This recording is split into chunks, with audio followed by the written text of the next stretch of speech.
Welcome everyone to SEO Office Hours. My name is Michael Chidzey. I'm an SEO here at Good Signals, and part of what we do, along with special guests, are these office hour sessions where people can jump in and ask their questions around their website and web search. By the way, nobody here is in the hot seat, and we might not know all the answers, but multiple heads thinking about a problem should help. We've had a bunch of questions submitted already, which you can't see this week because I haven't printed them off, but I promise you they're here. But if anybody live on the call would like to ask any questions, feel free to flag yourself in the chat functionality, which will be monitored. Also, there's usually lots of other amazing SEOs live on the call that share their ideas, experiences, and perspectives. I personally think that's one of the best things about SEO Office Hours is not just hearing from the four of us, but hearing from everybody else. So please continue to do that. And every week with me today is Juliana, Turnbull, also known as SEO Joe Blogs. Good morning. Happy Friday.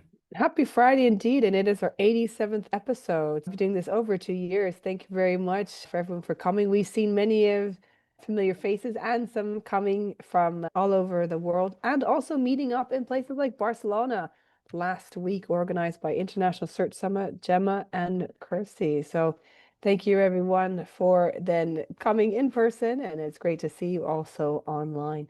Yeah, I'm really excited to have today two special guests on the show today. We have Ana Fernández de Tejada and also Dani Leitner. Thank you both for coming on the show. Thank you for having us. Yeah, thank you so much. So I'd like to give a special introduction to our guests. Ana is SEO manager at Olafly. Olafly helps travelers stay connected wherever they are in the world.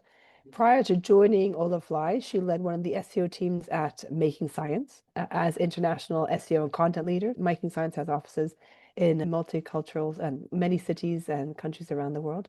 Ana has built her entire professional career in digital marketing, a field that has always inspired her curiosity and passion. She also is a beer sommelier. She used to have a craft beer website, so she knows many different things about beer and where to buy some good craft beer. And I want to give a big thank you also to Ana because I've recently joined Olafly, and Ana has been very helpful and kind to me and showed me lots of different elements of her team and helping me with some projects. So thank you, Ana, and thank you very much for coming on the show today. Thank you so much. And a big welcome back to Dani Leitner. Dani, you came on the show a couple of times before, and you actually run your own SEO office hours in Spanish, which is great. You've got a lot of people coming on the show. And you were International Search Summit last week, and you're going to be at Google Search Central December 9th. You're going to be speaking there. That's very exciting news. Yes, I'm really looking forward. They just asked me yesterday. It will be strange to speak in Zürich because normally I'm just speaking internationally, it feels. Yeah, so Dani's actually an SEO consultant and she's based in Zurich. So this time, Dani doesn't have too far to go to her next event. That's great for you to be able to just hop across the, I don't know, how far is it from your house? 17 minutes by train. I'm a little bit outside of Zurich. So very close. Yeah. And so Dani was also at International Search Summit last week, and she actually speaks German and Spanish and English. And is there a language I've missed? No, that's enough. 3 languages is good, I think. And Anna speaks English and Spanish, and I've missed the language, Anna. And French. And French. Oh, trilinguals here. Yeah. Thanks everyone for coming on the show today. Last week, I wanted to say thank you as well to Jordan, who was co-host. Mike gave up the hosting seat. We answered 9 questions plus our usual final one, so 10 questions in total. I wonder if we can get through any more this week. So thanks to Jordan for coming on the show. Jordan is dialing in from a different place today, and I think you're on holiday, but Jordan's always on holiday and he's not working on a Friday and comes to the show. Thanks, everyone. We have, again, another International SEO Office Hours. We've got many people dialing in from London, of course, Barcelona, Madrid, Zurich. I think I've seen Cape Town, quite a few other places today. If I haven't mentioned it, please write it in the chat. There is Newcastle as well. So many coming in. We've also got, I think, Indore as well. Clean City of India. Thanks for that. Without further ado, I'm going to pass over to Mike because we've got loads of questions today. Amazing. I actually thought we were going to have no audience today because of SEO FOMO. Because that was last night, and I assumed that everybody was going to be too hungover. But amazing that people have turned up. So thank you. Okay, let's get straight into it. Thank you as well, Jordan. I really appreciated last week. That was amazing to have the week off. Yeah, we are serious people. Somebody's just said in the chat. Great. So, as everybody on this call knows, we hit 2 years of SEO Office Hours a few weeks ago. And I felt like at the time we'd overdone it on the talking about that. So I decided to skip this question. But as Joe mentioned, Dani runs an SEO Office Hours in Spanish as well. So actually, I thought instead of skipping the question completely, I'd bring it back for this week because it makes sense because there's three of us at least that run one of these things. So the question was, after 2 years of SEO Office Hours, what's something you wish you'd known before you started, or something you'd do differently if you were to launch it today? Dani, how's Spanish SEO Office Hours going? And what would you do differently if you were running something like that today or wanted to set something up? For us, it's not 2 years, it's now 1 year that we do the SEO Office Hour, which is really great. Carlos, my co-host, is also on the call today. And we changed, I think, a lot. I take feedback very seriously from our invitees that they bring us. And I think when we started, the first thing we thought, we make it really lean. Little preparation and make it, because for us it's a live call, so it's live on YouTube and then it's on YouTube. And now after a year we were just like, we might just do a little bit of more marketing, more preparation also afterwards, making a nice description, a nice title and everything. So we try to put now a little bit more work in there, but I don't know if I would make it different if I would start today. What about if you were doing, because obviously SEO Office Hours is a very set format where people ask questions, you answer them. But if we were to take this a little bit more general, so if you were to start creating a podcast or a YouTube series or something like that, if somebody wanted to do that, what advice would you give them? First, I wouldn't start it alone. I would get a co-host because it's so nice to have a second person to do it with you. You have the problems together, no? Yes. Then I really like the format of inviting people. Because even though if at the beginning, maybe you don't have a lot of people there, if you have two invitees, like also here, we are two that come here, you at least have four people talking. It's an engaging conversation. It's really easy. And you get to know a lot of people. I saw it because in the Spanish community, I didn't knew almost nobody. And now I was in International Search Summit and in Valencia in the WordCamp the week before. And I knew so many people just from this SEO Office Hours because I got to know the Spanish community. A second thing, you get to know more people. You bring them on, they bring guests, they bring interesting people again. So I think the format, even though you might not make questions for a podcast also, I think it's really good. Great. Amazing. Joe, you've been doing this for 2 years. What advice do you have for people wanting to set up something similar? I think it's about finding that gap in the market. What do you think is missing from what we currently have? Because I think there's a lot of good ideas out there, but it's how you execute it that is different. So if you've identified something that you want to improve, then go and do that. I also do think community is a big part of it too. So are you actually part of a community? Have you been engaged with one? Have you noticed what people are asking and get them involved too? Another thing I would say is, and this is not something I would do differently, but just suggestions to do is show yourself, identify the gap, do something differently, engage with your community, and also always highlight other speakers. I like the fact that, of course, we have these people are celebrities, yes, but we don't specifically just have celebs coming on the show. We always have people that maybe are starting off in their career and maybe, or haven't, some people haven't spoken at other events. So I think it's always great to have a diverse range of people and also make sure there's maybe something different about yours. So obviously with YouTube or a podcast, you can go international much easier than with event. It doesn't cost as much. But just see if you can try and reach more audiences. And then the other thing is to be consistent. So we've been as consistent as we can be. And I think and I just want to say thanks again. I always say that to everyone that's joined us. There's a lot that people are doing right now. And we've had a lot of regular attendees. Now 87 episodes, and we'll have our 90th one by just before Christmas. If you're going to do a show, there's nothing necessarily I would do differently, but I would just follow some of those pieces of advice that I just shared. I heard once somebody saying you should try something at least 3 years before you give up. You've got to do a whole other year of this. Yes. I'm only joking.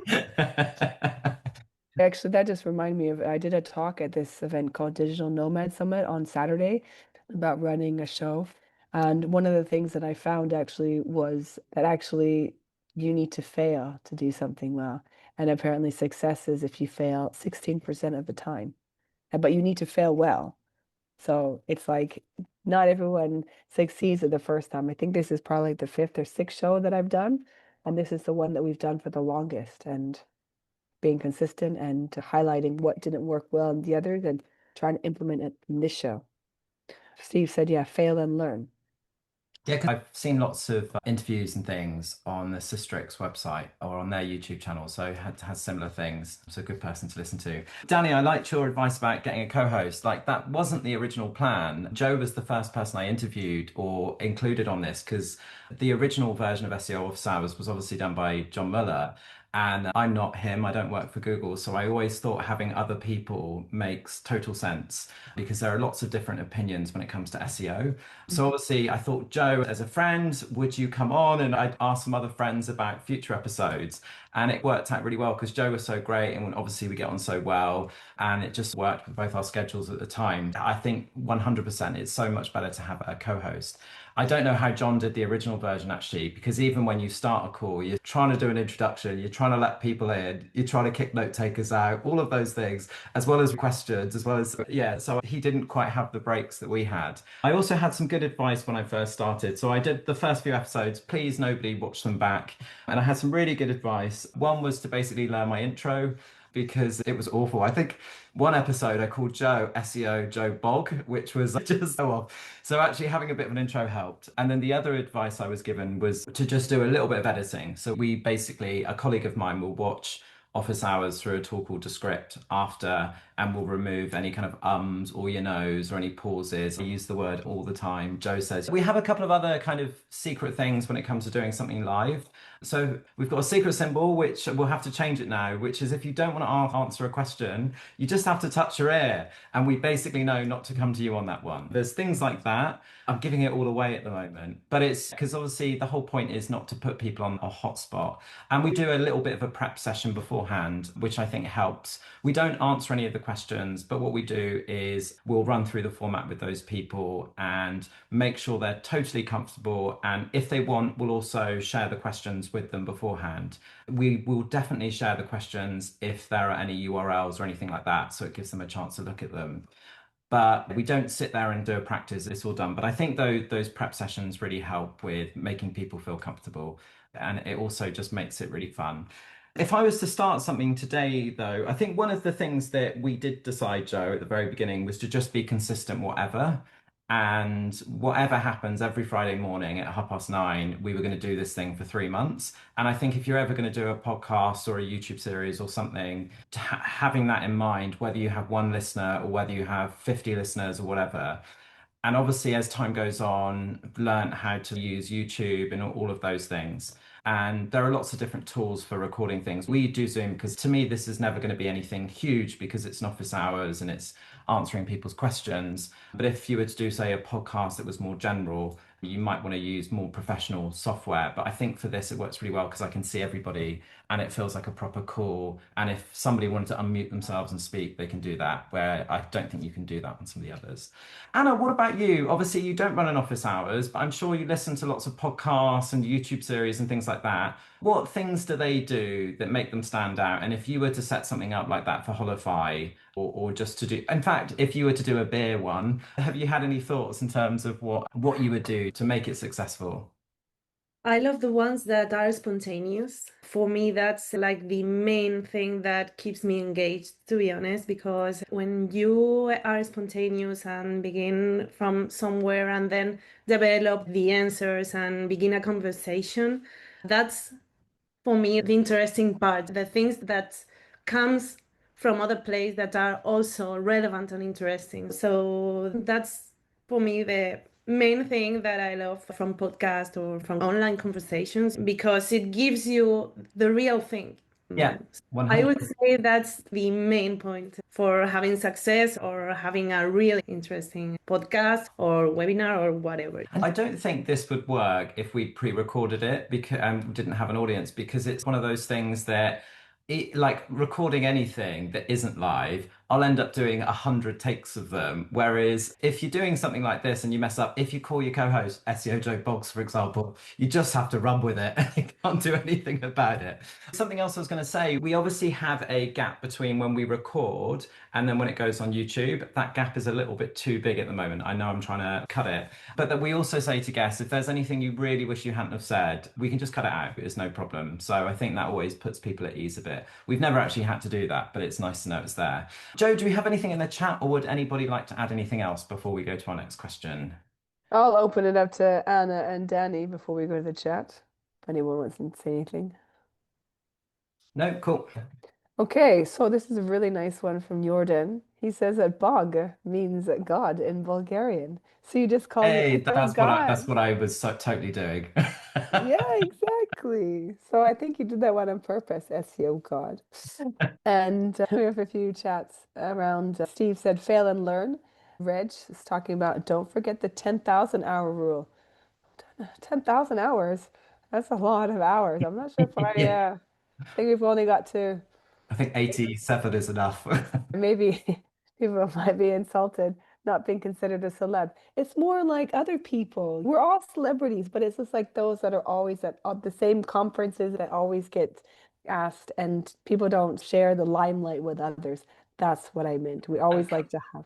Can I just add to that? That was Rob that asked that question and mentioned that comment. But actually, Rob's video is the most popular video we have on YouTube. So I would say he fits in that celeb category out of all, just saying.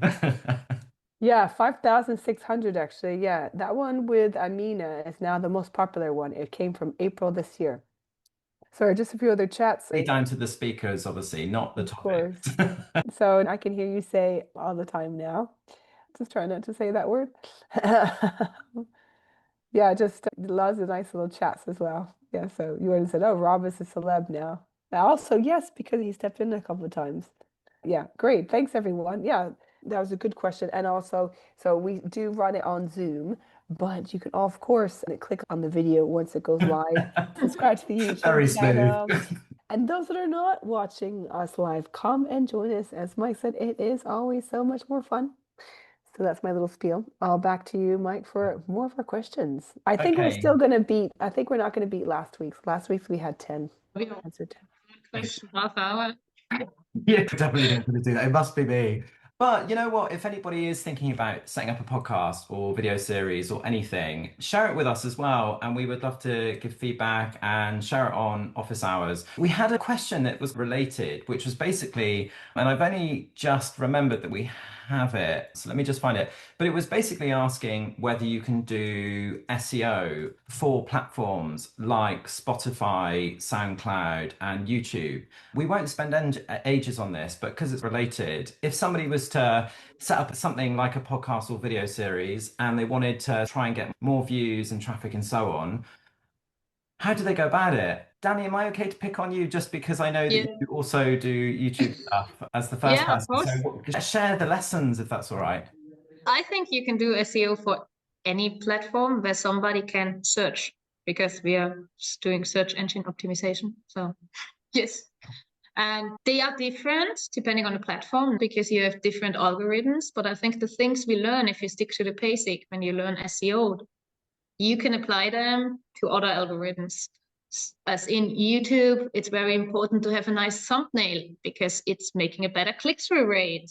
It's important to have a nice title because people can search for keywords and it might be the title, the description, the hashtags you can put, or the tags you can put in the background, which is all important for the algorithm to understand what your video is about. And it's the same on Spotify.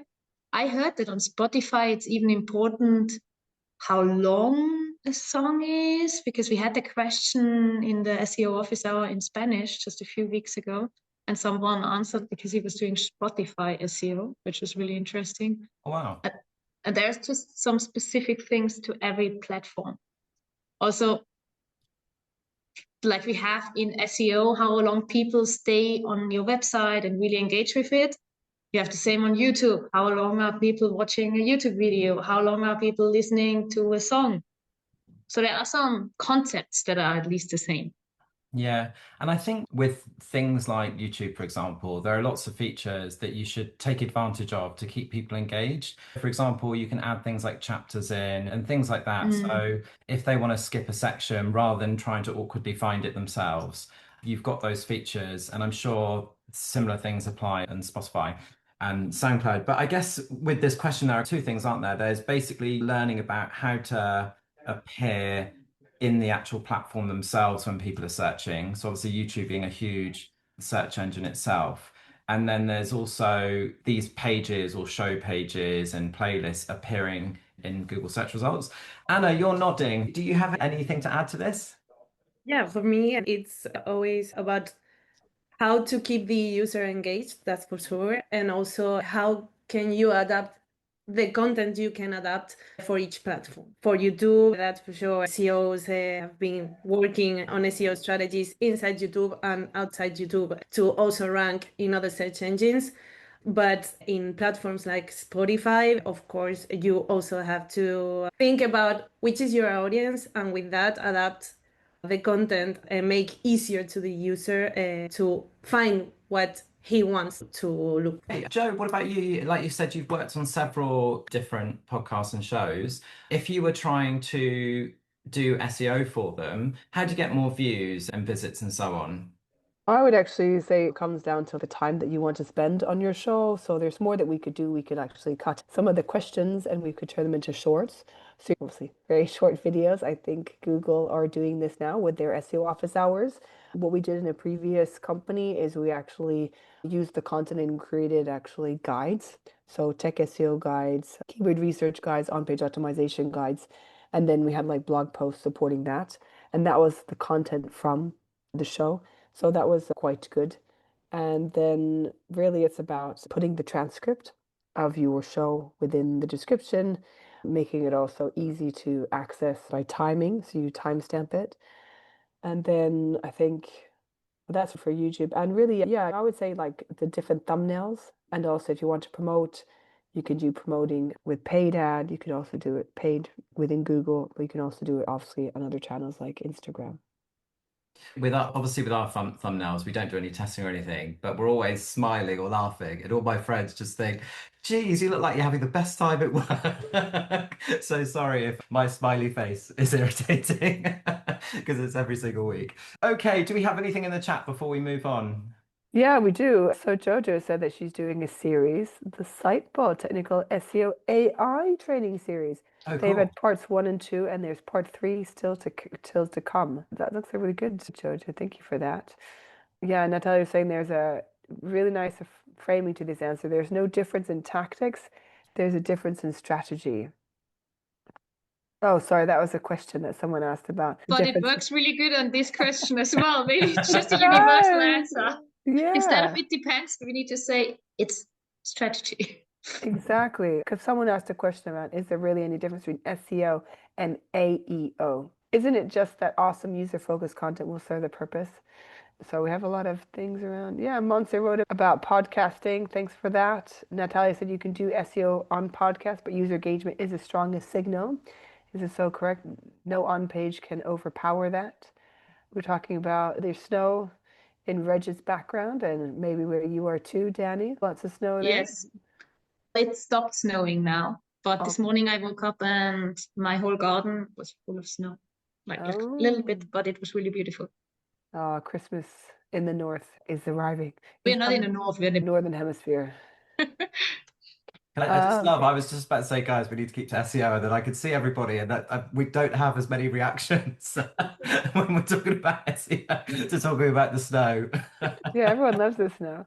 No, so that's it. Thanks very much, everyone. Does anybody have anything to add to Rich's question? That was the one you read out briefly, Joe, but I don't know whether we should, if anyone wants to add anything. Yeah, let's read that one out. Actually, Jojo provided a very good answer to that one. So I'll just read it out again. Is there really any difference between SEO and AEO and all the other AEO, as people call it. LLO is another. Yeah. The other week, that was another one. He's asking because he's been asked the question and he doesn't know the answer. Yeah, so Natalia said she recently read a nice framing to that answer, that there's no difference in tactics, but difference in strategy. Monsi said, think about SEO apply to lead gen or e-com. There's differences. And then Jojo, of course, shared her wonderful Tech SEO AI training series. It's with iPull Ranks Zach Chalice. So it looks like it's going to be really good. So we haven't got any more comments on that, but if anyone does can help reach out, please do write in the chat about difference between SEO and AEO. Dani or Anna, do you have anything to add to that? Yeah, for me, the main strategy, it doesn't change because it's more or less the same, but the main change is how you develop that strategy. So you have to adapt more the content. For example, the link building is more important now for me than it was before because of the mentions. And also you have to adapt on how AIO is showing the results and how you appear and how users search and begin searches, because as you may know, we are seeing that right now, and when time passes, the searches begin longer and longer. So you have to adapt not only the content, but also the strategy in terms of PR, in terms of link building, in terms of technical too, to be as quick as possible and to have the content really good structured. So LLMs and also the users, of course, can find you and can take you as a source. Great. Dani, do you have anything to add? Yes, I actually think there's a huge difference depending on how you define SEO and how you define GEO, LLMO, or what you say. Because I think we are going through a shift, and not just a shift of tactics or something. Maybe if you just look at tactics and compare them once by once, we need to do now things that we had to do 10 years ago with Google because it couldn't read JavaScript, and now ChatGPT can't read JavaScript. Surprise, we are back to that. But if you look at the whole picture, I think the search behavior is changing. And we start searching some stuff or doing some research on an LLM and get information there. Then we already have some ideas about which brands are there. We have a lot more ideas of what's the topic about, what we're really looking at. We get formed in that platform, and then we might go to the last search in Google or the last click on a website. So I think the whole user journey is shifting. And with that, also metrics are shifting. Like we can't just sell clicks because there are some topics where you don't have clicks. We need to look at different things. And actually in the SEO office hours, I asked for half a year the questions until somebody said, could you stop asking this question? Do we need a new name for SEO or not? And there are always two sides. The ones that say, yes, we need a new name, and the ones that say, no, it's actually just SEO. And I think, of course, we as SEOs, we can say, no, the tactics are still the same, but the clients are not seeing it the same. The clients are looking for GEO, LLMO, and if we say, oh, it's just SEO, so I'm just selling you SEO, they won't buy. And then someone else will sell them GEO with the tactics, with the black hat tactics that we know that are black hat, and they don't know because they've never had a background in SEO and don't know shit what they are doing. So we actually need to have this conversation that maybe we should find another name just to sell it. If we're doing SEO in the background, that's our thing, but that's what the clients come now. Yeah, I agree totally with that. For me, the naming is not important, but that's for sure that for clients and for people that are not into SEO as us, we need to make a shift in naming. And also, of course, the metrics are changing. That's for sure. We are losing clicks. I think that's something everyone is suffering. And also many people don't understand this. So right now, I think we are facing how we communicate this shift of environment and how we go from a click world to a mention, because right now the metrics that we can measure, of course, clicks are important, of course, sales are the most important thing for sure, but how SEO can communicate this shift and how we can make companies and clients and teams to understand that maybe the measuring part is changing. Amazing. Joe, do you have anything to add to this? I just wanted to actually take this opportunity to share a few comments in the chat. Carlos, the other co-host of SEO Office Hours in Spanish, says that there are strategies and adjustments you can approach differently. For example, it makes more sense to mention disadvantages on the product page itself, something that didn't make sense from SEO perspective, but people tend to compare products directly inside LLMs, and there are plenty more examples of that. He also said rendering with Google CSR, it's not a problem anymore, but with LLMs, yes, there is a problem. For agentic behavior in future, it's possible you may consider the UX for AI too. Marcus said, well done, said Dani, on what you're saying. We also have, once he said it's the strategic bit, but when we talk that AI is important, it's also the execution of that plan. We also had here about education. Yeah, Monty said education is still necessary. Make clients focus on what's important, not the name changes. And David has said, yeah, but SEO has always been the educative part.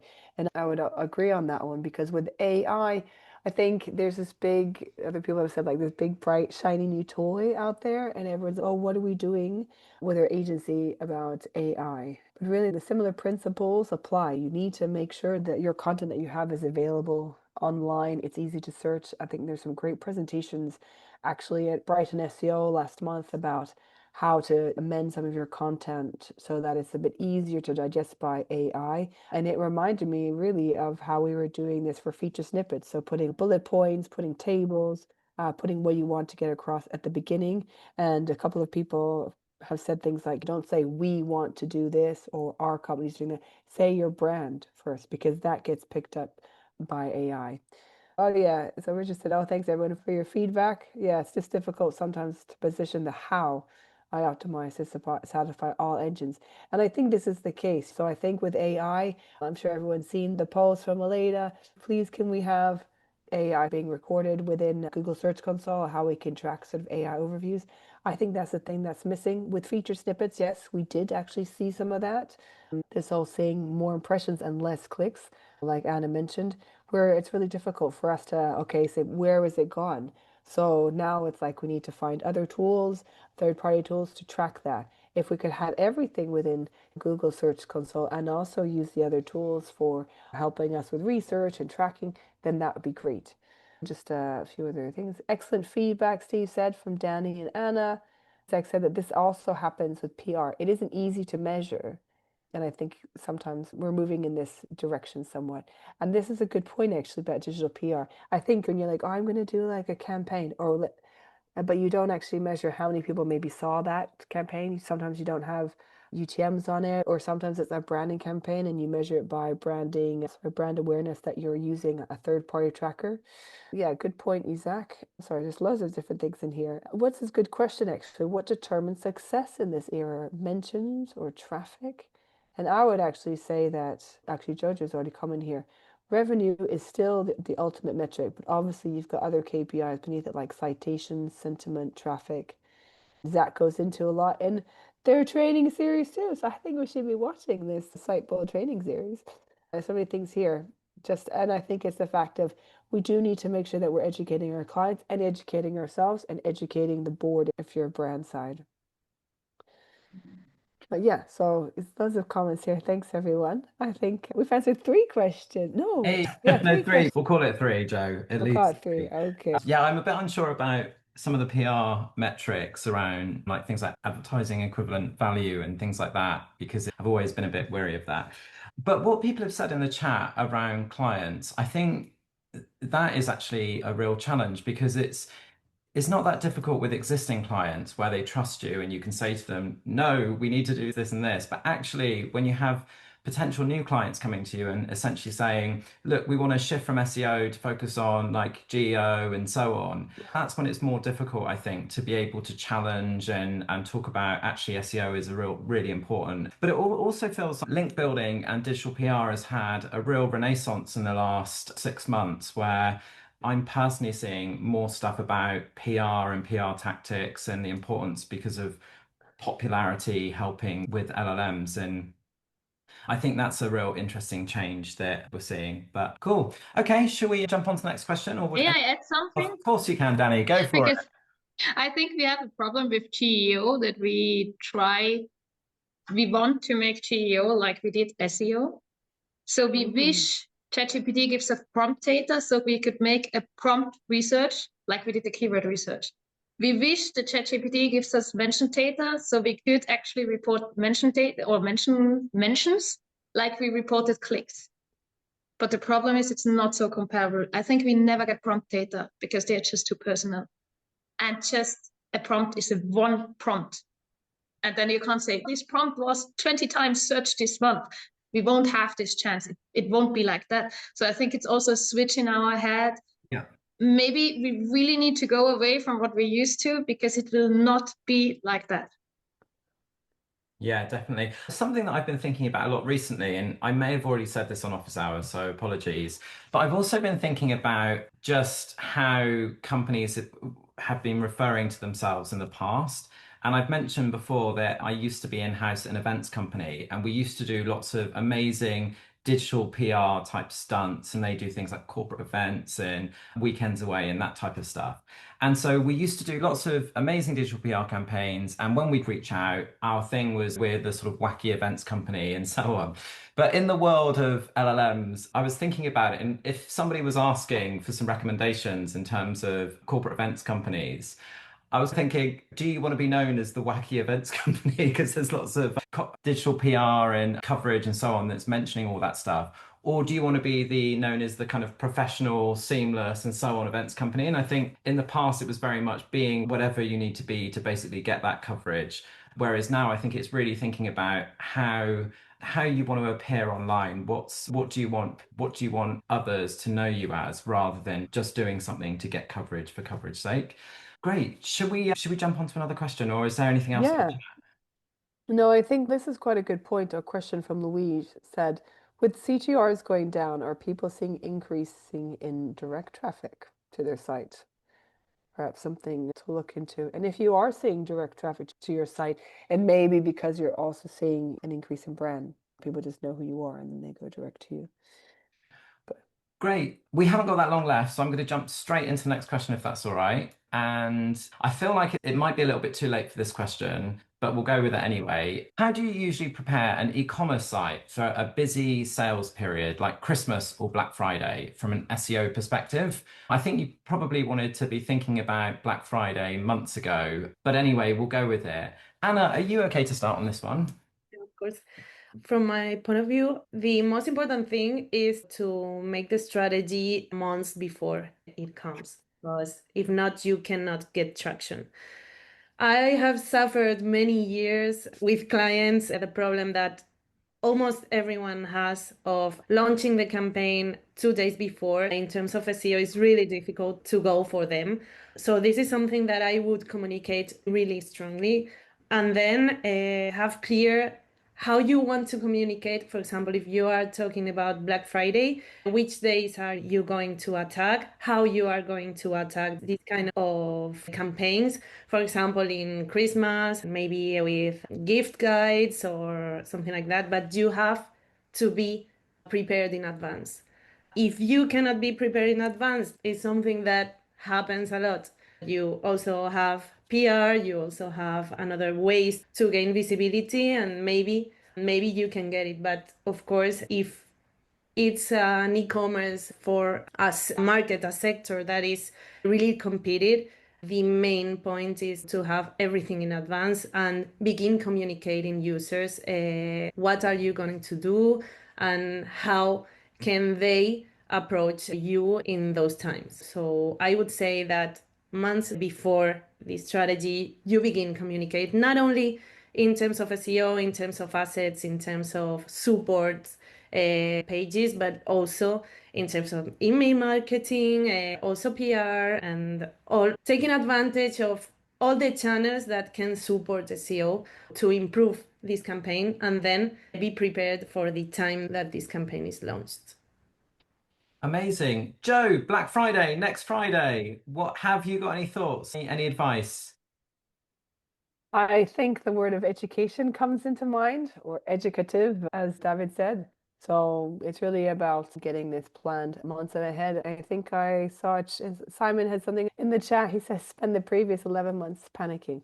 I think the earlier you have it, the better. And if you can have something live, let's just say Black Friday is next week. So let's say Christmas. Yeah, maybe you have Christmas special or tying something in with those holidays. You get the page live now and you can be talking about what you're going to do.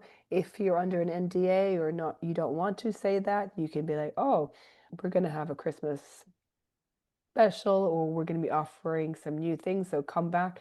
And then you can also put under there, you may also be interested in X, Y, and Z. So you start to get people going to that page before it's live. But really, ideally, be educative with your in-house team or with your agency so that you can actually get things planned, at least in people's thoughts and minds for next year. If we want to do, let's say, the Black Friday, let's have everything ready, all set up in the background in September. And then we can have it live and, have the landing page live soon, maybe a few weeks before Black Friday, so everyone can have a look and get feedback. And then you can actually have it live like a couple weeks before. There are a lot of companies that are having Christmas or these different campaigns that are live actually before the day, and they say that we're going to go live on this day. So it's okay to have those pages. And then when it finishes that campaign, they'll say, thank you for coming. And then the page is live and updated with other information. So really, I find this part really about educating the team about, I would say, timelines and knowing internally how long or short it takes to turn around these different campaigns. I think you should have the page online all year round because, of course, we don't like deleting pages and bringing them up again and then starting from zero. That's a bad SEO practice. But I saw a tactic which I really is to have the Black Friday, the Christmas special online, just on the time when you don't have the offer, maybe in August. Have an email list. Get on the list and you will be the first to know. So you actually can get the people in, you get their email address, which is a lot greater than a click. And you can inform them and send them directly the message or maybe make a special deal. And I think brands should stop making Black Friday deals because a product should never be cheaper for a new client than for an old client. So that's actually my opinion on Black Friday. They should all make anti-Black Friday deals and on Black Friday prices raising for every new client. But that's just my opinion. Nobody's listening to me from my clients. Great advice, particularly about the URL and the email list as well. So from an SEO perspective, as I think we've all said, it feels a little bit late to try and do anything for your brand right now for Black Friday, for next Friday. But I've got a couple of things you can do. One is I would look to see what's ranking. If there are any publications or anything like that that's basically talking about your niche, so say for instance, it's, I don't know, I can't think of one single industry right now, but say for instance, a journalist has basically written something for Black Friday for watches or something, and you have an amazing watch, then I would be reaching out to those journalists and seeing if I could get featured on there. Not so that your website ranks, but because it's hopefully a piece of coverage that people are reading and buying from. So I think I wouldn't focus too much on my own website right now. I'd focus on that. And then the other thing is, from an SEO perspective, now is the time that all of the SEO tools that we use start basically doing their own Black Friday deals. And if you have monthly subscriptions or anything like that, I think you can save a load of money by looking at your favorite tools and signing up for the year. I tend to do that. I try and free up Black Friday to do that, and it eventually saves me money down the line. But they're my two tips. Exactly why I don't like Black Friday. Right. Because I want to buy my tool when I need it and not have to think, wait, maybe it's going down on Black Friday. Then I need to wait on Black Friday or I need to cancel it. Actually, my hosting company, I took because they never made a Black Friday. And I was just like, oh, I love that. Then I don't feel bad of buying it in September. Joe, do we have anything in the chat before we get to our final question? We've only got a few minutes left. Yes, we have got a lot actually. And I wanted to say that Systrix Amazon data is interesting at around this time. So maybe Steve, you might have some data that you might want to share. But head over, message Steve.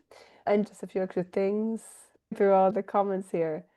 Yeah, so basically what you had said as well, Dani, you'd have a URL and you keep it live the whole year round, and you can just update the content. Just don't make them a one-time thing. There's lots of comments that every time it comes in, it moves. We all agree. And I do the offers and different deals and discounts. But yeah, I'm always for let's put the page up and then we keep it there forever, but we just change the content. Great, amazing. Okay, we'll finish with our final question. We only have a couple of minutes left, if you wouldn't mind answering a little bit faster than usual. And it's our regular question, which is, what are you most excited about in terms of SEO at the moment? Anna, what are you most excited about in terms of SEO at the moment? I think the changes that are coming, because I think we are used to this. We always have faced changes. And we need to reinvent and we need to see what's coming. So yeah, let's see. The user is more complex. The environment is more complex. So let's adapt. That's what we do. Great. Dani, what are you most excited about in terms of SEO at the moment? I think Anna's answer was really great. I agree completely. I think I've made the same answer last time I was here. I'm really excited about all the changes that are happening. I don't know. I really loved it. And I think the SEOs are amazing at that. No, we get new things and we just get like crazy into how is it working? How is it working? How can I do that? And I really love that. I think we get more back to the our basic nature as an SEO to find out and try things and make experience. And that's really exciting. And of course, as you saw in the chat, the Search Central live in Zurich. I'm very excited for that. Yay, which Dani's speaking at. Joe, what are you most excited about in terms of SEO at the moment? I'm always excited about events, and I forgot to share Google Search Central one. Please go ahead and visit. So check it out. I think we can call it now mine, yes. Yeah, Dani's event and Google happens to be there. And there was a great SEO FOMO yesterday, a great event yesterday in London, SEO FOMO, and some of the people that are on the show today attended. So that was great. And there was also an event by Profound, I believe, in London this week. So I'm always very excited about events and what's coming up. And we're going to have Search London's 15th birthday party. In Spanish, it's like quinceañera. It's a big deal. People have answered the poll as to the date that they like the best, but we're doing another one so we can try and get 200 people coming back to what date works best for Q1 2026 for London's Search London birthday party in London town. What about you, Mike? What are you excited about? Well, I've been playing lots of Gemini 3 and some of the other tools as well. I've got this thing at the moment. I'm just loving like trying to recreate old games I used to play in the 90s and basically make them how I wanted them to be. So I used to love the original game SimCity, and I'm loving doing things like playing with things like that. But anyway, that's nothing to do with SEO. That's just fun. But yeah, it also excited about all the changes and what we're seeing. I think we'll stop there. Thank you so much to everybody who joined us live. Anna, Dani, thank you so much for being our special guest this week. Thank you to our live audience and for all your questions and interactions in the chat. Joe, thank you so much for hosting. And thank you to those who submitted their questions. And thank you to those watching afterwards on YouTube. Please just don't do that. Come and join us live. Honestly, it's so much better. I get it if you're in America, it's like early morning, so you're allowed, but everybody else, honestly, just come. If you watch the whole thing on YouTube, it's so much better live because you get such amazing people here interacting with you. Thank you so much. I hope you have a lovely weekend. Joe, do you need to say anything? I just want to say a big thank you to our speakers, Anna and Dani, and thanks all to our regular attendees and those that are watching the recording. Thank you all for joining us and have a great weekend. Yes, and just a very quick note, we are not here next week, right, Joe? We are not here this week. Yes, next week. We did say about consistency, but just next week you're not here. Joe's basically said she can't do next week, and I was like, do you know what? That would be really lovely to have a week off. That's totally me. But we will be for all the 3 Fridays in December before Christmas. So then tune in for our 88th, 89th, and 90th episode before we have a tiny little break for Christmas. Amazing. Have a lovely weekend, everybody. Thank you so much. Thank you. Bye. Bye.